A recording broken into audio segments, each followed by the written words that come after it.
number 9. Diamonds in my teeth, I got a lot of shine. Oh, Brandon Adam, ladies and gentlemen, welcome back to the DFS Army Fantasy Football Show. Today, it's frankly one of my favorite topics that we're going to be chatting about, Brandon. Of course, we're still in Dynasty mode. We're still in rookie draft mode. And today we want to talk about some must-stash rookies that we're going to be picking up in our rookie drafts. Now, I don't know how you approach this, Brandon, but you can really look at it as stash as you're stashing on your bench, hoping to pop this season, so the 2024 season, or if you've got a deeper style of league where you've got, say, a taxi squad, these are guys that you want to just percolate, and maybe it might take a year or two before they actually become fantasy relevant, but when they do, baby, they are going to pop. What's going on, Brandon? Big. How you doing? Good, man. This is we've been in it with draft season. I think I've knocked out 4 or 5 rookie drafts in the last few days, and then startups are going with Trashman and I. So we're having a good time enjoying this draft season because there are some real values because of how good the top tier of talent in this class pushes so many people down, and we can take advantage of that. Yeah, I mean, especially in Superflex drafts, just because there were so many quarterbacks drafted at the top half of the real NFL draft, which just really brings a ton of value, especially in round 2 and early round 3 in our rookie drafts. And in terms of like where we're going to be choosing players, I kind of approached it as round 3 and onwards. I mean, typically you're going to have a pretty chalky list of players through rounds 2, right? Would you agree with that, Brandon? I mean, depending on your order, but for the most part, it's going to be a similar type of player that's going to be drafted. But really once you get to round 3 and onwards, like the ADPs be damned. You're going to be people are going to be taking your players, especially because as much as in a traditional draft, everybody's got 1 pick per round. That's not how it works in rookie drafts, right? So sometimes guys might or girls might only have 2 or 3 picks in the entire rookie draft. So you don't have the luxury of playing that ADP game. You're going to be taking the guys that you like. But Brandon, let me just kind of chat about something that went down in one of our rookie drafts. And I think this is relevant to people because this is all about your approach to the game of fantasy football and really just a little bit of game theory here. So there was a seemingly innocent trade that you and I did in our rookie draft that pretty much it broke our guy Flex Matt. He can go on tilt often, but this trade broke him. And essentially what it was, I think it was like my 3.3. So it was, right around that point where, okay, we're getting into dart throw territory. And I traded it to you for your, I believe it was the 401 and 403. Yes. So I went back a full round and you went and drafted a player that we're, spoiler alert, going to be talking about on the show today, Jermaine Burton. Yes. Now, this broke Matt's soul. This broke his mind. And he went off on me for a good 2 hours, both in the group chat as well as in our league chat.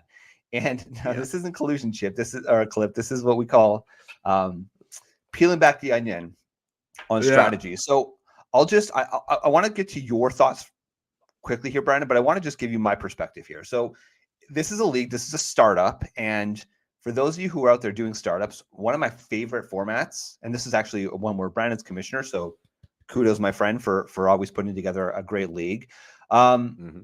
Basically what it is we go through the process of the startup draft, but within that startup draft, we don't have the rookie players, but you draft, we use typically kickers as a placeholder. And so you're essentially drafting your rookie picks. Okay.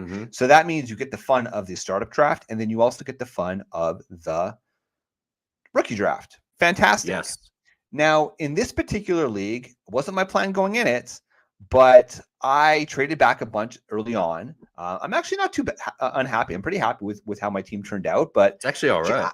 Yeah, I'm a decent team, but I'm probably a middling team, right? I don't have a lot of top end sizzle because I traded back out of round 1 and 2. Okay.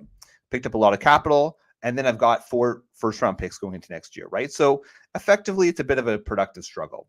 Now, because of that, my approach in this rookie draft was who are players that can pop on my bench, and in my particular team where I'm weak and where I decided to kind of just put my hands in the air was at the running back position. So where I'm sitting there at pick 3.3, and I look at my rookie rankings, which you can go check it out over at DFS Army. the Discord. I posted my rankings in the season-long fantasy football chat. So that hit me up for a DM, and I will also send you the rankings if you can't find them there. But I like to tier my players, Brandon. And what I saw was at the top of round 3, the value was on the wide receiver position. And a lot of those guys are very high upside, but also high probability of bust, right? So I decided, listen, I kind of want to go running back here. It's a tight end premium league, maybe dabble in the tight end position. So I looked at my rankings back end of round 3, early round 4.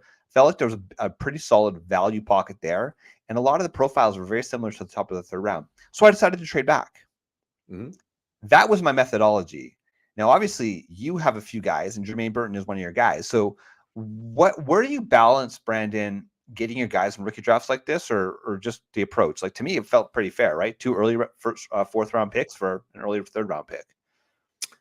The trade value is fine. It was just more the value that that Matt has put in his mind over for Burton. I think Matt has Burton as like a top 6 wide receiver in the class, 7 wide receiver in the class, and I'm more of I put him at 8, and so yeah.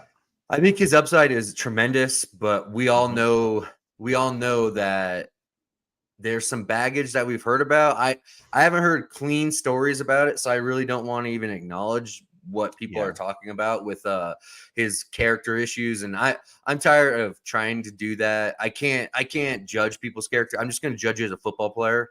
And as a football player, Jermaine Burton is a dog, man. Like, this guy is a competitor.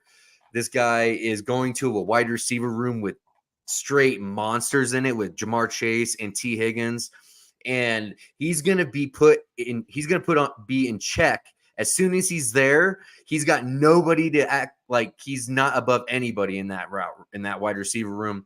And he is going to be able to learn so much from that wide receiver room. And I think Joe Burrow is going to be able to maximize this kid's talent. And that's why I made the jump, because I think if without the off-field stuff, I think Jermaine Burton would have been considered a wide receiver in the 1st round of drafts because of how dominant he really was as a college football player. His profile, it screams profile of a deep shot guy, but he can do a lot more than that. It's just what he was asked to do, because honestly, Jalen Milroe is a below average quarterback in college. Below average. This guy is not good, okay? He makes Anthony Richardson look accurate in college, okay? Like, that's how bad Milroe is. And I think that guy left a ton of opportunities on the field because of overthrow, underthrows, just not being able to get through his reads. And I just don't think he's a very good quarterback. So Burton was kind of handicapped with that. But if you look at Jermaine Burton's actual numbers, Jermaine Burton, just in his regular season per PFF on yards route run is at 3.12 yards route run. That's pretty dang good. That's top 10 in the class if you get rid of some of the guys that only have like a few targets. He's still way up there. He's behind names like Xavier Legette, Marvin Harrison Jr. They're next on the list. Marvin Harrison Jr. is at 3.44 during the regular season for yards per route run. Troy Franklin, 3.55 during the regular season. This guy is up with the elites in college football on a route basis, yards per route basis, but it's just his opportunity isn't quite the target share. He's never broke 20% as a target share as a college player. So that is like the red flag to me, is that he never got that elite target share in college. So you didn't get to see the monster numbers, but on an efficiency metrics, man, this guy is explosive. He has every bit of the kind of guy I like to draft in. He's a football player. Like, he lives it, man. Like, you can feel this guy's energy across the TV and into your room, wherever you're watching it. You can feel this guy play football. And I think I like him at like a guy, like the way he plays football is a lot like Des Bryant. He mosses people when it's time to get up there, but he is I think he can be better with yards per with after the catch kind of stuff. Yeah. Like he's not that elite at that. He's not a Malik Neighbors or anything like that, but that's where he can get better. And if he can get better there, oh dear Lord, man. In the Bengals offense, think about all of the trash targets that was going to Tyler Boyd, where it was just very easy targets that had no upside to him. And now you got a Jermaine Burton running those routes. And then when T. Higgins leaves next year, you got Jermaine Burton that's going to flop. That's going to be their wide receiver 2 easy for the Bengals in 2025 and beyond. Yeah, I mean, we know that one of Joe Burrow's superpowers is just his elite accuracy, both the intermediate and the deep ball. Now, when you look at average depth of targets, Jermaine Burton was pretty much the top of the class, at least of relevant players, at 20.2 yards. Like that's insane. Like that's when you look at his route tree, that's what his superpower is as well. So, I mean, really, listen, I think we do. I think we should talk about the character issues just a little bit. Now, this is all alleged, right? But apparently there was some domestic violence potential with this guy, right? And then we've also saw it. He was a bit of a hothead in games on the field, right? Yeah, on the field. So it's he has some DK Metcalf to him. Yeah, he's got a little bit of DK Metcalf in that sense. But DK, I don't know. Like to me, DK can just like it's a little different. I don't know. Maybe I'm just being biased because I love DK, but it's just this like me first versus a team first type mentality. Now, people can mature, people can evolve. He's still a young man, right? So when you're around people and you're in a good crowd, people can evolve, right? So, and that's why the Bengals took a shot on him in the 3rd round, right? We talked about it, like he was probably more so of a round 2 type talent. Like he probably could have been above an Adonai Mitchell type prospect. He would have been before Keon Coleman. Like he would have been. I'm telling you. Yeah, maybe. Without all this negativity, I'm sure he would have gone in fringe 1st round. But isn't that so interesting, right? And that just, I think, as much as we like to look at the data, as much as we like to look at the tape, what really makes these players succeed at the next level is what's between the ears, right? It's what's upstairs in their head, right?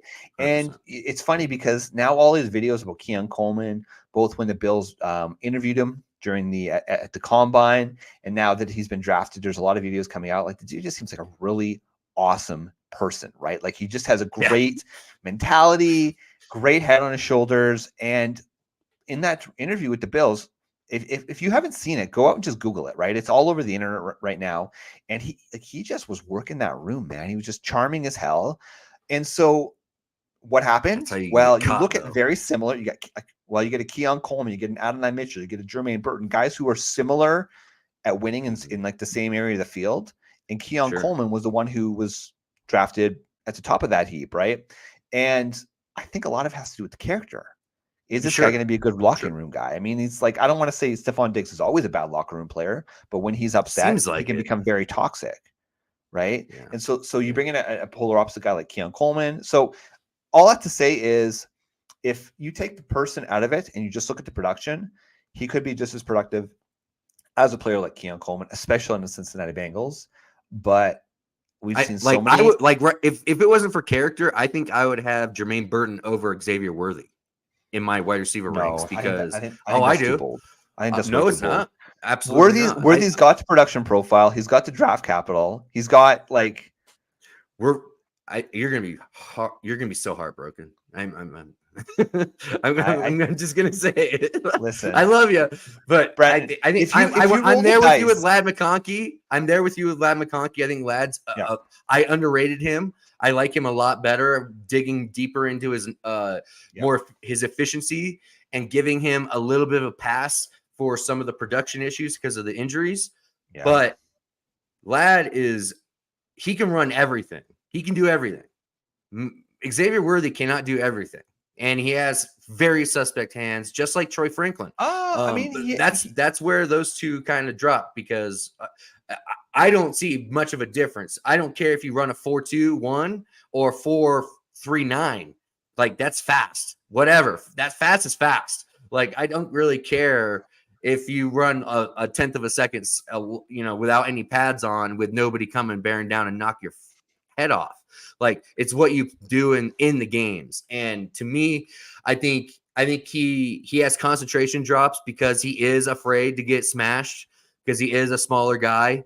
And I think he has a lot of concentration drops. That if he could fix that in the NFL, he's gonna be a smash. You're gonna hit. You're gonna love him. I don't think you could change that mentality going into the NFL.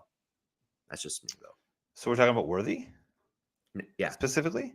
I mean, I was just a little. Yeah, Worthy's got the production though. Like we talked about, but he also has terrible drops, and I'm telling you, like the way they used him was very gimmicky in Texas. I think KC has definitely you can't, Brandon. You can't on one hand say Adonai Mitchell was misused in Texas because of a crappy offensive scheme, and then go to say that Worthy was just a gimmicky type player. Like he was still successful. What I'm saying is that AD Mitchell has a wider variety of positions that he could play just because of the size aspect of him. I think you could move him inside without knowing him doing it in college. I think you could try and do that with him. I don't think you could do that with Worthy. I think Worthy is strictly a speedster off the line of scrimmage kind of guy.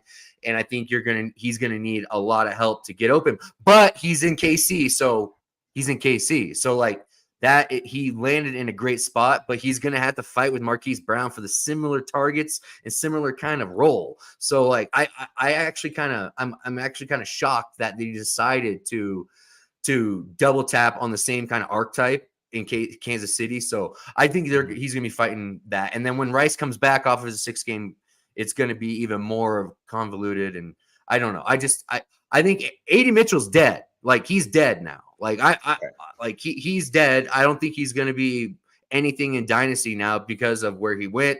So I'm fading him right now. So even though I'm a fan of like his traits, I think I'm fading him right now.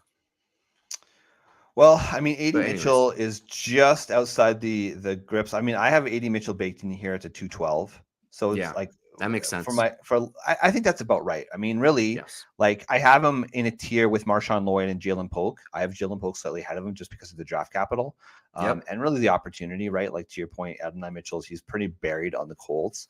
But listen, range of outcomes here, if you look at just because of the opportunity that a player like Worthy's going to get, if you were to roll the dice 100 times, I guarantee you Worthy's going to have a more productive career more often than not than a player like Jermaine Burton. Like that's just Okay. So anyways, it is what it is. I mean, we talk about situation. We're going to talk in 3 years. All right. No, we're definitely talking 3 years. Hey, listen, I got Worthy. Worthy fell to like the 2.3 in this Adam draft, and he was actually my first pick in this draft. That's actually where he should go. And like I've been seeing him up in the 108s. I've seen him at 108, 109, quite a bit. So I haven't that's where I've been seeing him. Yeah, I haven't baked at 1.9. So this is what I'm comfortable with. And I promise we will get to these late picks. Playing the flamboy. We're just listen. 15 minutes. I feel like if Clip's talking about a fanboy, I'm not a fanboy for Xavier Worthy. I think he's a fine prospect. I just think the hate in this discord of Matt and Brandon, the hate towards Worthy is unfathomed. So I find I'm always coming to the defense of this player. Yet despite the fact that the players that you guys were high on, some of them, like not everybody, obviously, like Brian Thomas has the draft capital, but guys like Jermaine Burton, guys like Adonai Mitchell, that especially Matt was particularly high on, and he was saying, no, Adonai is going to be a first round pick, and I was saying, no, he cannot be a first round pick. Hey, he wasn't the only one. I mean, Adam Schefter thought he was going to be a top 20 pick. So yeah, but that's just, I don't know. That's just, listen, sometimes when it doesn't pass the smell test, and yes, football teams can be irrational. Football teams can be irresponsible, which is shocking considering how much money and time they put into this process. But sometimes when you just get back to the basics and say, okay, is this guy productive on the football field? Sure. If he is, why is he productive? Like an Xavier Leggett, okay? Why is he productive in that 1 year? You have to kind of peel back that onion. If he is not productive, but he has a lot of the traits that suggest he could be productive, right? What is the circumstances around that, right? So context absolutely matters, right? Yeah. And a guy like Xavier Worthy, the reason I like him and the reason I think where I'm comfortable drafting him is end of the first, top of the second. Like, listen, I have him in a tier with Brian Thomas and Jonathan Brooks. If you want to take either one of those players, because Brian Thomas, my God, the upside for that player is insane, right? Especially because I think Trevor Lawrence is going to have a bit of a renaissance this year. Like everything is lining up for Trevor Lawrence to have a massive season. And the fact that nobody's really talking about the Jacksonville Jaguars because they haven't done much for the last few years, fly under that radar, T-Law, and just go and absolutely destroy fantasy football with BTJ. But and then Jonathan Brooks, in my opinion, I think you'd agree, Jonathan Brooks is probably the top tier running back in this class. I mean, obviously he has an ACL issue, but that's a comfortable tier for me. Now, in my next tier, I've got Ladd McConkey, Bo Nix, Trey Benson, Ricky Pearsall, Keon Coleman, and Michael Penix. So it's a pretty big tier there, but I could argue any one of those players above any of the three players we just talked about. Like you can make an argument for these guys, right? But that's why they're all in that little pick your poison. A lot of the times we only have one or two rookie picks. Pick your poison, pick your guy. But Brandon, I think this is a good way to say let's transition to as you get later in drafts, I'm more comfortable having higher percentage of exposure over my dynasty leagues, going and getting our guys in rounds 3, 4, 5. Yes. And these are the types of player we want to talk about. So listen, I know we've already talked a lot about Jermaine Burton, but let's just kind of put a bow on that conversation. You have Jermaine Burton going. Now, my question to you, Brandon, is right now I've got him baked in at the 3.3, and that's about what his ADP is. So I'm comfortable taking him at his ADP. I feel like that's a solid value. But is there anything we talked about of Jermaine Burton that you haven't mentioned yet? Now, just for the people, because I know that especially for our DFS Army folks, maybe fantasy football this time of year isn't your main focus, but he was drafted by the Cincinnati Bengals at pick 3.16. He was at Alabama for his last season in college. And he is, I would say not old, but he's 22.8, which means he'll be 23 when the season starts this year. So he's getting up there in age, but we do know that at the wide receiver position, you can go play to your 27, 28 and still be extremely productive. So tell me a little bit more about Jermaine Burton that we haven't talked about yet. So I think what people want to see from Jermaine Burton, which I think he has in his repertoire, but he wasn't asked to do it, is that his success rate with flats, slants, screens, and curl routes are all above 85%. So that success rate with those routes. But guess what? With Alabama, they didn't run them that way. He literally ran those routes the very least. With the flat route, he only ran it 4.5% of the time. Slant route, he only ran it 11.1% of the time. Screen 1% of the time. Curl only 14.1% of the time. He ran 9 routes, almost 22% of the time, and dig routes 15% of the time, and corner routes at a higher rate. So that is where I think he is going to actually round out his route tree a lot more, and he'll get asked to do more of that, being that he is going to be going to the Bengals where Tyler Boyd, he'll be taking probably more of the Tyler Boyd role, which is more of those slants, curl routes, comebacks. All those will be part of his tree now. And if he can round out that and be successful, I mean, he killed it with those other routes versus man. He was 86th percentile against man coverage. So that is right there next to like Marvin Harrison Jr., right there next to Rome Odunze. Like that is elite kind of separation versus man coverage. So that is why I like him so much, is that man, like when it's tight windows, he wins, and he works it out. He figures out how to do that. He's a pro at how to do that and uncover late, much like you know who was really good at crafty at doing that was Tank Dell last year. Same thing with Jermaine Burton. He has very crafty when it comes to those kind of routes, and I think he's going to be asked to do more in the pro game. And like I said, this year is not going to be his high ceiling year. This year is going to be more about learning and developing. So in 2025, that's when he's going to make this massive jump. And we can predict that because T. Higgins is on his last year. They just franchised him. They are not bringing him back.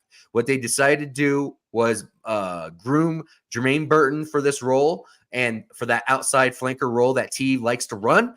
And so I think Burton's going to be that guy and actually be actually a little bit more explosive with some of those routes. T's not nearly as fast as Jermaine. Jermaine ran a 4.45. T is more of a 4.5 guy.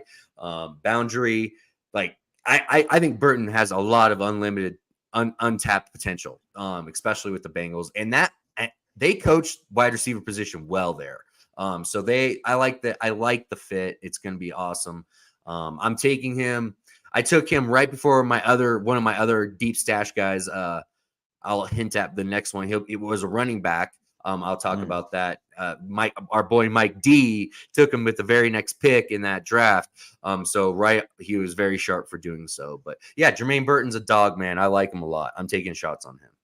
Yeah, I mean, I have no issues taking a shot on Jermaine Burton right around this sweet spot, early round 3. Just to, I guess, to kind of close that out. I mean, listen, when we talk about a player like Jermaine Burton, this is a player where hopefully you have a taxi squad because you want to put him on your taxi squad because you're probably not. Yep. I mean, there's always a range of possibilities, but you're probably not going to get a lot of fantasy points out of him this season. This is a next season type play.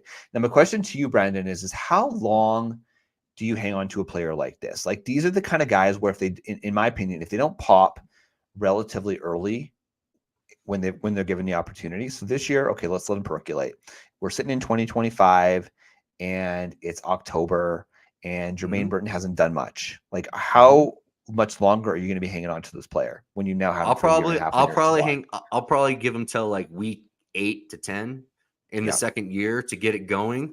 But honestly, I think he's going to have instant splash plays this year. Okay. He's going to smash single coverage with T and Chase. So he's going to have splash plays. And when that happens, people are going to go, oh man. And then they're going to start trading for him. So just get him now. And then once he does have some splash plays, which he will, you can sell him off. You'll have a sell window. If you don't want to sell him and hold, I'm holding for 2 years. I think Jermaine Burton's a 2-year play for me. And I think he's going to be put in that JSN kind of, he's going to be buried a little bit, but he's going to be worth it in the end. You know who he kind of reminds me of, just in terms of like the situation, the athleticism, I'd say kind of the production, but like a Jonathan Mingo, who's drafted by Carolina, right? So this is one of these players where we didn't expect Jonathan Mingo to necessarily have a lot of year 1 impact, but the fact that he didn't do anything in year 2 either, that's what I'm comfortable to cut bait, because in rookie, when you're looking at these rookie drafts and you're trying to always percolate and transition, you always want that lottery ticket, right? So a player like Jermaine Burton, he's got a lot of sex appeal, and he's going to be one of these guys where it might be tough, say in November or December of 2025 next year. So a long time from now, but he's going to be one of these guys that's going to be challenging to cut. But he's one of these guys where you have to be able to say, I'm ripping the Band-Aid off. He hasn't done anything now for a season and a half. He's probably not going to do something.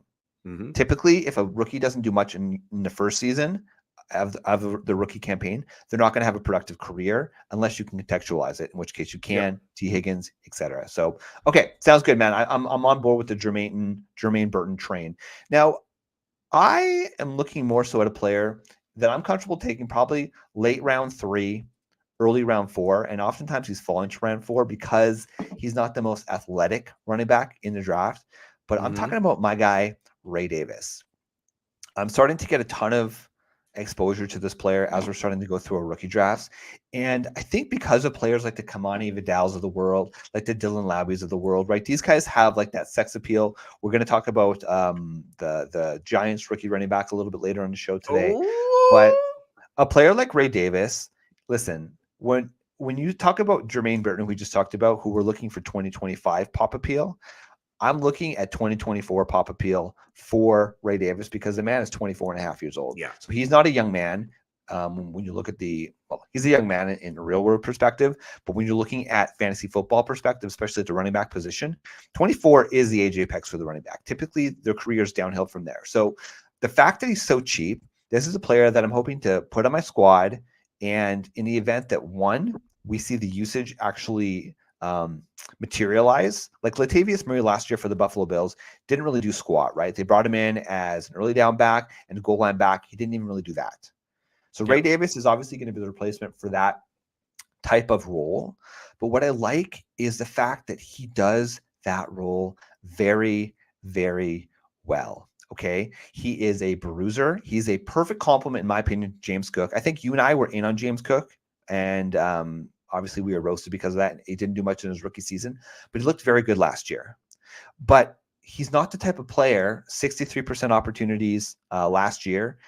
They're going to have a committee back in Buffalo. Now, the thing that we're always going for with this type of prospect is the touchdown upside, right? Because getting, 13 carries for 80 yards and maybe one reception doesn't really do too much in our fantasy football leagues, right? It doesn't do squat when you're getting 9 points, but you're going for the touchdown upside. So obviously the risk becomes, well, if Josh Allen is going to be taking the majority of those rushes on the goal line, and maybe they want to put in James Cook for passing situations to confuse the defense, well, then Ray Davis might not have a clear role.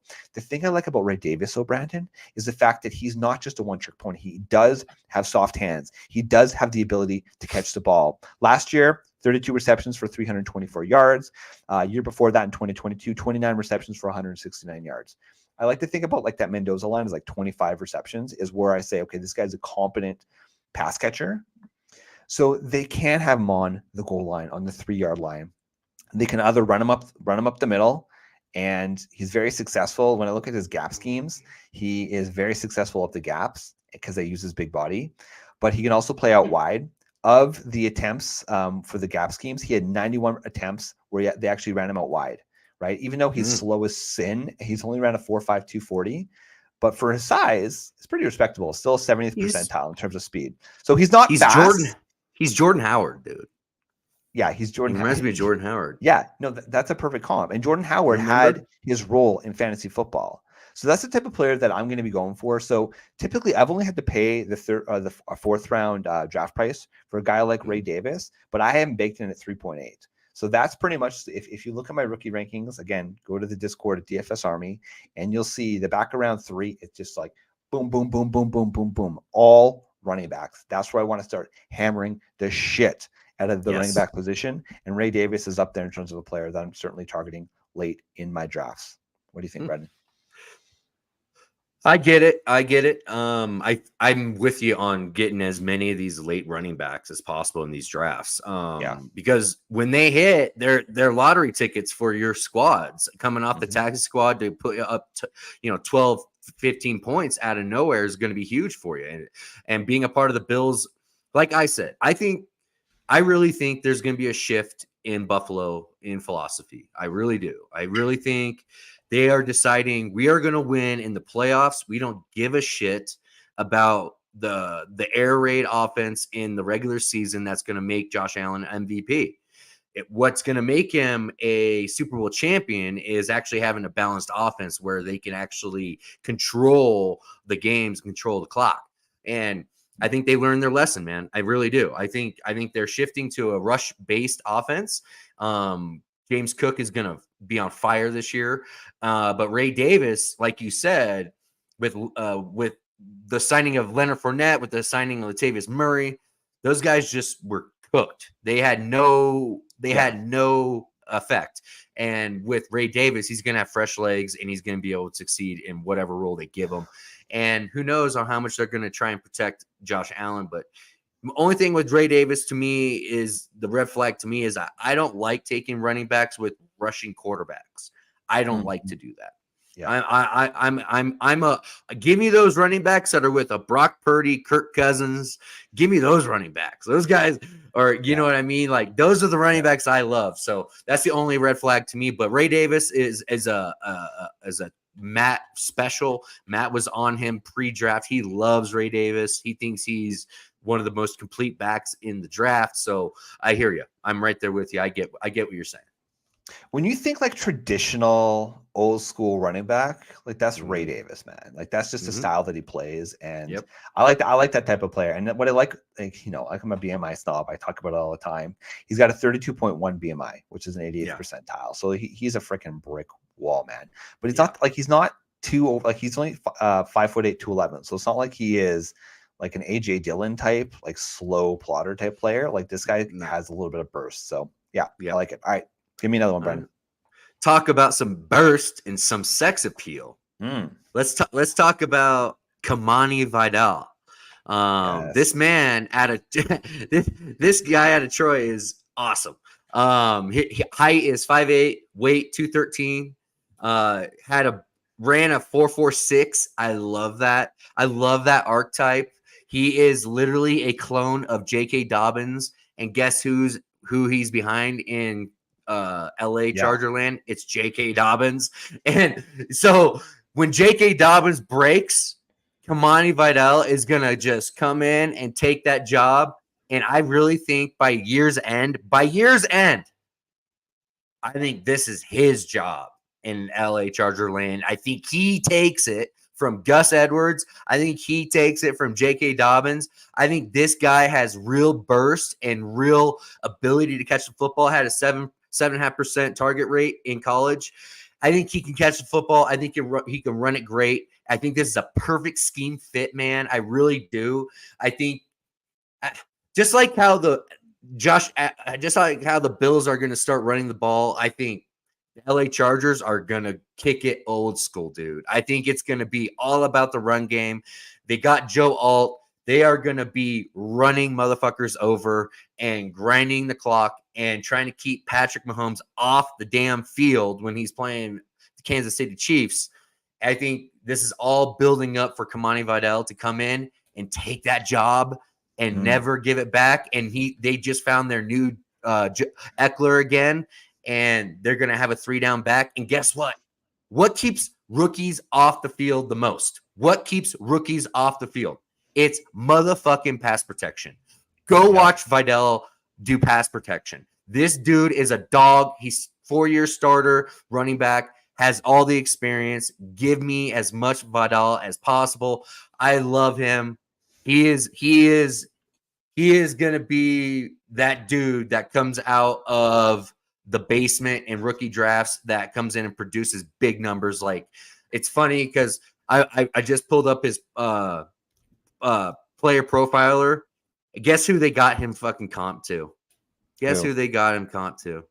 Fucking Isaiah Pacheco. Isaiah Pacheco. Yeah. Literally Isaiah Pacheco. And guess who Mike D was all over before anybody? I mean, anybody with Pacheco. It was Mike Dickinson. And guess who Mike Dickinson drafted behind me after I took Burton?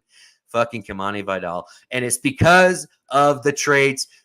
Mike has a process. He has a trait. He has traits that he follows, and that trait is Kamani Vidal for the Chargers, baby. I'm all in. Yeah, you know why, Mike Yeg, why I live in my basement? So that I can grind fantasy football content for you and the people. Here's the thing I love so much about Kamani Vidal, Brandon. So we just talked about the Buffalo Bills and how they have kind of a diverse-looking running back room. When you look at the Chargers running back room, like, they got a type. They got Gus Edwards, they got Kamani Vidal, and they got J.K. Dobbins, all new to the team this year, which essentially is saying, okay, Harbaugh is going to say, listen, here it is. We got one spot. Go win. Just there's this classic scene. Like, okay, I'm gonna go all out and nerd on you guys here for a little bit. Okay, so I'm rewatching the old the Batman franchise. The one with Christian Bale, right? And I'm watching, in my opinion, the greatest superhero movie of all time, The Dark Knight, so the second movie. And there's this one scene where the Joker comes in, and essentially he's like, we're aggressively recruiting. And there's just 3 other thugs. He breaks the pool stick and says, we got one spot available, right? That, to me, is the Chargers running back room. You got 3 dudes that look very, very similar. One guy's coming off ongoing knee injuries. You've got one guy who's 29 years old with Gus Edwards, and you got the young pup Kamani Vidal, which last I checked, Brandon, please fact check me here, but Troy is indeed, I'm looking at you, Kipler Jesus, a small school, correct? Very small school. Yes. It's a very small school. I got you, Clip. So listen, you take these young, productive, athletic running backs that were in small schools later in class, and you say, just go, just have at it, man. Yep. And listen, I think the word's kind of out on Kamani Vidal for anybody out there who's consuming a lot of fantasy football content, which we like to do that, Brandon. He's become a very popular name, so you might have to take him mid round 3, likely. That's kind of where he's going. Oh yeah, But, top of the round 3, baby. Top of but round I'd 3. say that's worth it, right? Just when you look at the yeah. opportunity, you look at the fact that Harbaugh wants to run the damn ball. He's telling us with their actions they want to run the ball. Go on, Sell Justin Herbert. Sell Justin Herbert. Sell Justin Herbert. Buy Lad McConkey and buy Kamani Vidal. That's what I'm going to say about the Chargers. Get the brand name recognition. Get the value out of Justin Herbert before he's not even a top 12 quarterback this year. That's the right answer, by the way, Mike. We consume lots of Flex Network and DFS Army content. That is the damn right answer, man. So I appreciate that. Okay, let's transition a little bit here to another position, because we've talked a lot about the running back position. We've talked the wide receiver position. And I think that it's later in drafts, particularly in our tight end premium leagues, which we strongly suggest, because otherwise the tight end position, in my opinion, is irrelevant, right? There's just so much lack of value. And a player that I think you and I are both pretty high on, especially when you're like, I've got him baked in at pick 4.4, and you can get him pretty comfortably there, but that's Theo Johnson, the tight end that was drafted by the New York Giants. He comes out of Penn State. Yeah. They have a type. Okay, so let's just look about who is Theo Johnson. He's 6'6", 259 pounds. He's a big dude. He's super athletic. He is the most athletic player, tight end player in the class this year. This is per playerprofiler.com. This is just pure athleticism. He's got a 93rd percentile 40-yard dash, a 98th percentile speed score, a 96th percentile burst score, a 77th percentile agility score, and a 98th percentile catch radius. The man is an athletic freak, okay? One of the players we liked last year, he ended up battling some injuries, but his best comparable player on playerprofiler.com is Luke Musgrave. You look at similar other players, Jimmy Graham, Foster Moreau, who we did like as a prospect, didn't really pan out. Daniel Bellinger, same deal, and then Luke Schoonmaker, right? So he has the athletic traits to be a productive tight end. Now, he didn't really produce much in college, okay? They didn't really use him as a great pass. Always a little bit worrisome, but I feel like generally speaking for the tight end position, most college teams don't know how to use him properly, right? Like there's a few players, but I'll just say this. If you want to watch some Theo film, watch it when Will Levis was there throwing the ball to him a little bit. He was able to hit him in the seams, some good NFL throws. You'll be able to see it. Yeah, and so the talent is there, and really what it comes down to as well is the opportunity. Okay, so the fact that Daniel Bellinger is still there, and yes, you can sell him, Mike. Bellinger, I don't think there's an opportunity for him at this point, especially because I think it's over for him. They essentially drafted Theo Johnson to be his replacement, right? Like they are very similar prospects, and so it's just Waller's retiring, isn't he? He's supposed to be retiring. It's not official. It's not official yet. Yeah, it's not official yet. I could see it being one of those, like, I'm not sure. I don't have the cap implications ahead of me, but oftentimes there's implications if he does it post June 1, right? Because then they can essentially take his contract, his dead cap, and spread it out over 2 years. Versus if he does it now, he has to record it in the 2024 season. So I can kind of see like a wink, wink, nudge, nudge sort of thing where like come June 1st or June 2nd, he officially does retire. And so then you look at the opportunity and listen, like the Giants team in general, like, yes, they have a pretty studly young rookie wide receiver that they just drafted this year. But other than that, there's not a lot of competition for targets, right? Nope. And so when you look at that, a player like Theo Johnson, a player like Malik Neighbors, they're going to be very dominant. Now, I feel like you were a little bit higher on Jalen Hyatt, but it was really Matt that was the Jalen Hyatt truther in this league. I still like Wan'Dale Robinson. But Wan'Dale's probably pretty good playing the slot, right? So they're slowly starting to improve this offense. But Daniel Jones, as much as he's got a lot of haters out there, he's still a competent, middling NFL quality quarterback, right? So he can still make players, in my opinion, fantasy relevant. I'm kind of hoping that Theo Johnson can be. But here's the thing, right? The cost is so low. You throw him on your taxi squad, and if you want to promote him this year, awesome, because he's doing something. But chances are you'll have to be a little bit patient with him, just like we talked about with Jermaine Burton. But there's not a lot of opportunity. And then in the running back room, there's Singletary, and then there's one other guy that we want to get some shares of. So let me throw it to you. Let's talk about our next stash guy we want to talk about. Best. Tyrone Tracy Jr. is going to end up beating out everybody for that job and is going to end up being the RB1 for the New York Giants. If you look at comps for what Tyrone Tracy was, from what I thought he was more of a smaller Antonio Gibson coming out, but Player Profiler has Rachaad White as a best comparable player for him. He's 5'11", 209, has ran a 4.48. The great thing I love about him is this. He had a late breakout though, but there's a reason. He has an excuse. His excuse is that he was a wide receiver in college. He transitioned to being a running back, and it finally, when he did that in his last year, then it happened for him. But in college, he still garnered a 9.1% college target share out of the running back position. That's 73rd percentile. That's damn good, man. I'm all for it.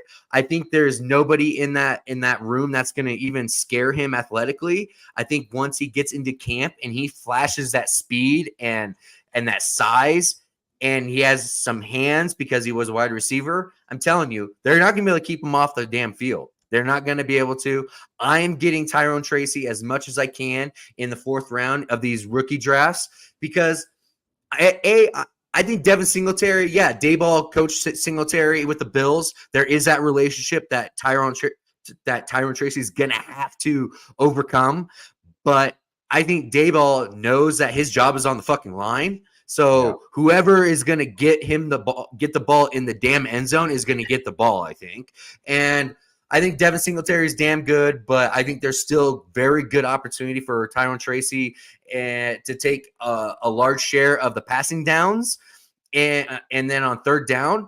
And I think he's athletic enough to where he might be able to do some more things for people with a bad line than a Singletary can. So let's see if he can win this job. And if he does, it's a fucking home run.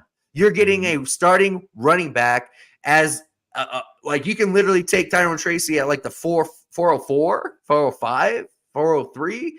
Like he's starting to move up. He's starting to move up because people are starting to get smart, man, because there's nobody there. There is nobody there. Devin Singletary ain't shit, man. And I'm telling you, Tyrone Tracy has the traits. I love explosive backs, especially we were the guys that brought you Antonio Gibson when he was coming out of Memphis. I like running backs that were wide receivers at some point. So give me some Tyrone. I think Tyrone has a real opportunity here. And with running backs, I like opportunity and traits better than production. Better production and going to the Rams like a Blake Corum. A Blake Corum is fucked with Kyron Williams there. I think they're both going to cannibalize each other. Kyron Williams is still a damn good player. I don't think he's suddenly the RB2 there. I think he's the RB1, but I think Blake Corum is getting drafted in the mid-2nd round right now. What a wasted pick. It's a wasted pick to do that. Why would you do – that's a capped player. Like, why – I want upside when I'm taking my backs. Give me Jalen Wright over Blake Corum every single day of the week. And I can argue to take Kamani Vidal and Tyrone Tracy over a Blake Corum, even with the pedigree of a Blake Corum. Yeah, no, I can see that. Really, especially, I think more than any other position, like it's the opportunity that's going to lead to fantasy points is it's running back position because it is so replaceable. But to your point, the thing I like about Tyrone Tracy is that not only is he a fantastic pass catcher because, hey, he used to play wide receiver, but his yards per carry in college was still 6.3 yards, which is still very good. That's 82nd percentile. Okay. You look at his agility score, right? So his just elusiveness overall, it's a 96th percentile. So the one thing I will caution you on and caution us all on with Tyrone Tracy and our love for Tyrone Tracy is that when, but when we talk about, like, remember when James Cook was drafted and he was sitting behind Devin Singletary and everything on paper said James Cook should take the starting role in year 1 ahead of Devin Singletary. But what we didn't know was that Devin Singletary has photos of every coaching staff in the NFL. So whichever team he goes to, for whatever reason, it's so true. Jokes aside, Devin Singletary must be like the coach's pet. He probably he just does a lot of the little things well. And even though he's undersized, even though he's not exactly the most athletic player, he often is going to get opportunity, right? So I will say, let's just be a little bit patient with Tyrone Tracy. If he's not the starting running back by October, like don't just cut Tyrone Tracy. And that's, I guess, the whole premise for this show. But he's the type of player, when given the opportunity, he could absolutely smash. And the thing about I like about Tracy is because of his size, he's 5'11", 209 pounds, 29.1 BMI. I like 30 for my running backs, but 29 is not bad. He's the kind of player, in my humble opinion, that once he takes on that lead role, he will not give it back. He's going to become, to start out, he might get 30% opportunity share because Devin Singletary is getting 60%, and then all the backup running backs are going to get sprinkled in there. But slowly, as the season goes on, Tracy's going to get more and more of that opportunity. In the event that there is an injury to Singletary, obviously don't wish injuries. Contingent upside is absolutely massive. To the moon. And then once he gets that starting job, he's not going to give it back. He's not going to concede it. So I love Tyrone Tracy. Actually, I'm always kind of tweaking my rookie rankings. I've been through a few drafts now, and I'm pretty comfortable with them. But a player that I was glaringly low on, Brandon, was Tyrone Tracy. So I brought him way up in my rookie rankings. Me too. Yeah, and I love opportunity, baby. Give me opportunity with running backs. I love instant opportunity, and especially when they got traits like that, dude. Like, come on, let's do it. So this is where I have him baked in. I've baked in at the 4.2 right now. I have him right behind Isaac Orendo, just because of that upside we talked about. Like you just said, players like running backs that I want. San Francisco 49ers. Yes, there's a guy named Christian McCaffrey, but hey, listen, there still could be potential opportunity. And then right ahead of Braylon Allen. So again, it's all about opportunity. These guys are backups to start, but Braylon Allen, I think pre-draft, he's got a lot of sex appeal, but he's probably a one-trick pony, right? I mean, he could be similar to a Ray Davis. Like you can make the same argument for Ray Davis, but I don't know. I'm just going to say this. Yeah. With Braylon Allen, like he was a linebacker. He transferred into being a running back. The first time he ever played running back was in college. So he looked that way, and then he was instantly a stud year one doing it for the very first time. So I'll just say that as a 17-year-old kid. So I'm just going to say this. With teams not wanting to pay running backs, I know Breece Hall is amazing. I fucking know. Don't come at me. I know. Breece Hall is a dog. He's unbelievable. But if they can't get him re-signed, why not take a flyer on a Braylon Allen that's so young, train him up through the whole thing, and by the time, if they had to move on from Breece, by that time he's still only 22, 23, 23 years old, and you train him up to being your back. I'm just saying that. Like that's like the best case scenario for Braylon Allen. That's it. Yeah, and it's funny because we just talked about two 24-year-old running backs that are rookies in the NFL. Braylon Allen is 20. Okay, he's a full 4 years. He's over 4 years younger than Tyrone Tracy. Okay, so that's the bull case for a guy like Braylon Allen for sure. But we're not talking about him on the show. But I have no issues. I love getting some shares of Braylon Allen, and I don't know, man. Like this is probably dumb for me to say, but he didn't go drafted in our 4-round rookie draft in the Adam draft we just finished. And I guarantee you he's going to be probably the top waiver wire transaction. So sure. Get your shekels out, ladies and gentlemen. Okay, I got one player left that I want to talk about before the end of the show here. And this is a player I would say, I guess I kind of have a type here. And this is Audric Estimé, okay? So he was drafted at 5.2 to the Denver Broncos. And really what it comes down to is similar to these other players. I loved Audric Estimé's profile. Like, I don't know, there's certain players that I just gravitate to when you're watching their tape. He's got the production, he's got the metrics, but then you just go and like he just looks good when he's on the field. And this guy's a bit of an enigma because you look at his 40-yard dash and he's slow as F. He ran a 4.71 40-yard dash, which is a 17th percentile. Dude's big. He's 5'11", 221 pounds. That's still only a 29th percentile speed score. Okay, so that's not great. However, Brandon, he might not have the long speed, but when you watch the film, he definitely did break away, right? So take that for what it is. But he jumps people too. Has an 80. Well, this is it. He has an 87th percentile burst score. So the man just boom, take a step, and he's going to go and get you yards. Again, 6.4 yards per carry. I wouldn't call him an elite pass catcher. He only had a 5.4% college target share. So that's not what he's going to be used for. But I don't know, man. It's similar, like a Notre Dame type running back, like the Wisconsin running backs, these northern running backs that can play in the cold. And then you go and you look, he was drafted at a team like the Denver Broncos, where come winter, guess what? You're in Denver, Brandon? Yeah. Denver knows winter, okay? Yes. So he's going to be a great player. And as much as we love Javonte Williams coming out as a prospect, every year, he's almost become truth or status for us, right? Just because it's like that. There's so much potential with a Javonte. He just hasn't quite hit. Okay. Right. And we saw it. Yeah. We saw it with the quarterback. Russ wasn't hitting. They moved on from him. Okay. So Javonte is still there, but Ray Davis is going to get that opportunity. And I guarantee you they're going to be going into OTAs and camp. And yes, maybe Javonte is going to get that first opportunity, but it's going to be Audric Estimé is going to have that opportunity. And so at worst case, he is a late round pick. You're drafting him in the 4th or the 5th round of your rookie drafts, and he's going to be a great handcuff for Javonte Williams. So that's a player kind of just to put a bow on the show. So any players, maybe we just kind of like we're teetering on an hour here, Brandon, but any players that we didn't talk about today that you find you're taking now that we've gone through, you said 5 rookie drafts, that you got players you're targeting in rounds 3, 4, 5? So we just real quick, a few players you want off the top of your head here. I've been going back and forth with drafting this is the trio: Burton, Vidal, and Baker. Those are the 3. I'm a big Javon Baker. I'm in a big Javon Baker guy. I just don't like the landing spot, but if he is set up for instant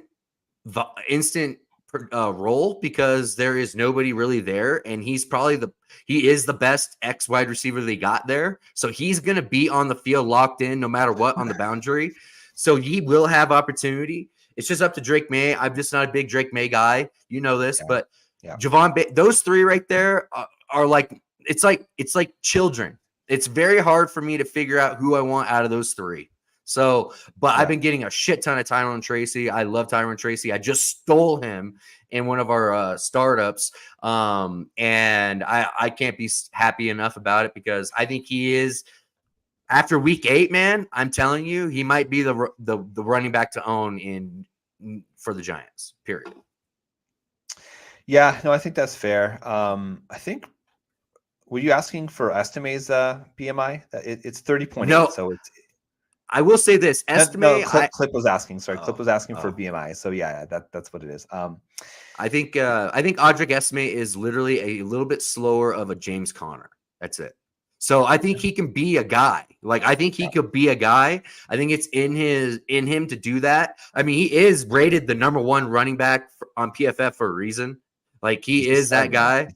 Like he's very good player. I loved his style of running. I just love Javonte Williams, and I think a year after coming back from that massive injury he had to his knee, I think it'll help him out being even further out from it. So I'm hoping JW gets it going. But dude, Audric Estimé is going to be putting the pressure on him 100%, and I like that you called that out, Shane. Yes. Okay.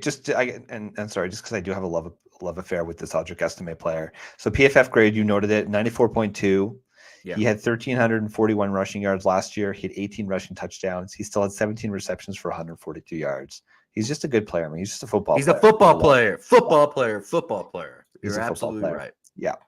Okay, so going back to the conversation about Javon Baker, I haven't baked in at 3.5. I'm super comfortable there. So yeah, so he was drafted. He was the 2nd drafted wide receiver by the New England Patriots. Jalen Polk, of course, was drafted in round 2.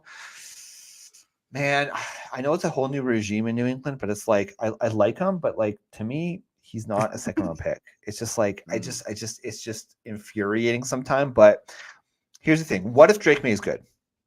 If Drake May is good, and you look at that depth chart, I mean, who the Patriots have right now? We've got Jalen Polk, we've got Kendrick Bourne, we've got KJ Osborne, we've got Demario Douglas. Frankly, Demario Douglas out of that group is probably the best. Kendrick Bourne has his moments, but really it's the new regime. It's Jalen Polk. It's going to be Javon Baker. Hunter Henry, I think, is a low-key, he's kind of that Mendoza line. Like if you're in your best ball drafts, like I'm comfortable taking, if you just completely punt the position, Hunter Henry is a decent upside play. But really what it's going to come down to is Drake May going to be good? Jury's still out. I mean, he's got a lot of potential, but he's raw. He's got to improve his accuracy. So a player like Javon Baker, a player like Jalen Polk, they can get the yards after the catch. They can make things happen. So I don't know. I'm still cautiously optimistic. They still have Ramondre Stevenson. They've got Kevin Harris and Antonio Gibson. So I feel like they're going to still want to run the ball. But Javon Baker, he's a sexy player. I like him a lot as well. A few players that I like, we talked about him on the show. I've got Troy Franklin baked in at 3.1. Drafted, of course, by the Denver Broncos. To me, like, I know he didn't look great at the combine. I've already talked about this. We've talked about this in past shows. He had the flu, guys. Okay, so he was I don't sick. know about you. If you're sick, like that hurts. You just look at the tape. He looks fantastic. Some of the underlying metrics aren't the best. So good. But Troy Franklin, he's just a stud. I love him. I think he's going to be fantastic. And he's young. He's only 21 years old. Okay, so I'm definitely on board there. Ben Sinnott, he's a decent. If he was drafted to tight end, at the tight end position to the Washington Commanders, decent dart throw there. I like Will Shipley, running back who's drafted by Philadelphia Eagles. I like Bucky Irving at the Tampa Bay Buccaneers. Bucky's kind of just a decent guy, but they don't have a huge depth chart. We've already talked about Dylan Laube a bunch on the show. And then we got to shout this man out. We're going to shout out every single time we're on the show and we're talking about rookies. If you have a 4th round pick, I know we say go for running back in round 4, but if you decide I don't want to play that game, I want to go and get a player that just makes my pants move a little bit, and that is Malik Washington, drafted by the Miami Dolphins. I love Malik Washington. Yes, he's the 3 on that team, but he's the kind of guy where I'm comfortable having him be a roster clogger on my team for a couple years before he pops. So that's it. Let's get the hell out of here, Brandon. Another fantastic show. Have you started to dabble in the sweet, beautiful art that is best ball drafts yet, Brandon? Not too much. No, I've been gambling playoff hockey. That's what I've been doing. I've been making. I've been crushing. So like, I honestly think the bookies are awful with hockey and really good with football. And I've made so much more money in hockey than football. It's ridiculous. Yeah, you know what's interesting? I've got a buddy who he's like really into the gambling. He's good at it, and he says by far his most profitable sport is hockey. He's an absolute guru of hockey. And then you talk about DFS. Like we do have DFS hockey over at dfsarmy.com, and it's typically one of the softer draft rooms as well. So that if you know hockey, like there's definitely an opportunity to make a few shekels there. Yeah, I don't know. It's going to be great, man. Here's a little parlay for everybody. Over for the Avalanche game tonight. Nathan McKinnon to score, and also Val Nichushkin to score. That's a nice little parlay over, and with it'll be an Avalanche win as well. So stack that up, throw $25 on it, you might make some money. There you go, BD. The reason I bring up the best ball is because we are going to start transitioning a little bit away from the rookie talk and more so towards best balls and season-long content. And then obviously how the rookies play into those drafts. Spoiler alert, there's still a ton of great value, especially at the running back position for rookies and drafts. I feel like at the top, there's not the best for the wide receiver position because a lot of the top-end talent guys like the Malik Neighbors, like the Marvin Harrisons are already pretty much baked into about where I'm comfortable to take them. But at the running back position, man, especially the guys we talked about on the show today, they're going super, super late. So there's a lot of opportunity there.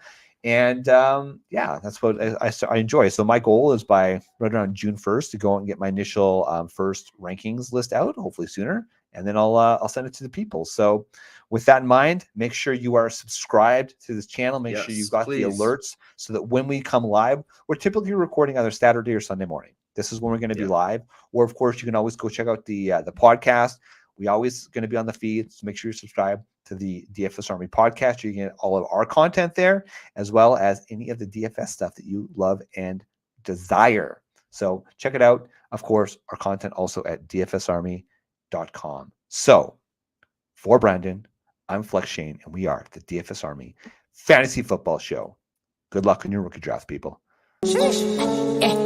Time, no man, diamonds in my teeth, I got a lot of shine.